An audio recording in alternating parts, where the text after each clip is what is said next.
আসসালামু আলাইকুম dear viewers. এই মুহূর্তে আমি এবং আমার বন্ধু শাহিন আমরা এমন একটা জায়গায় অবস্থান করছি যেটার পরিবেশটা দেখে সবার ভালো লাগবে। হ্যাঁ, এখানে এত সুন্দর, মানে এই 1 থেকে 2 বছর আগে, না 1 থেকে 2 বছর আগে এই গাছগুলো লাগানো হয়েছিল। তো আপনারা দেখতে পাচ্ছেন, দেখা বন্ধু, এত সুন্দর আম ধরেছে, মানে গাছ মনে মনে হচ্ছে ভেঙে পড়ে যাবে। হ্যাঁ, এই অবস্থা। প্রচুর আম ধরেছে এবং আমগুলোর সাইজগুলো অনেক সুন্দর, বেশ মোটা। দেখতে পাচ্ছেন যে আসলে খুবই ভালো লাগছে এবং সেকশনগুলো অনেক মোটা। আর এবং আমগুলো আমরা ধরতে পারছি, খুব ভালো একটা ফিলিংস। খুবই বড় সেকশন, এই যে দেখো।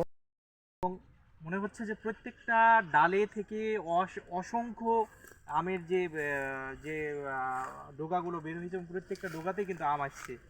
এবং এই এলাকার মানুষ আমার মনে হয় যে খুবই ভালো। এই আমগুলো কেউ ছোটো বাচ্চারা পেরে নেয়নি। আমাদের এলাকা হলে তো আমগুলো থাকতো না দোস্ত, বুঝছো? তোমাদের এলাকার লোকজন অনেক ভালো। এখানে 2 থেকে 3 বছরের ভিতরে যে এই এই আমের, আচ্ছা আমরা সুন্দর আটকা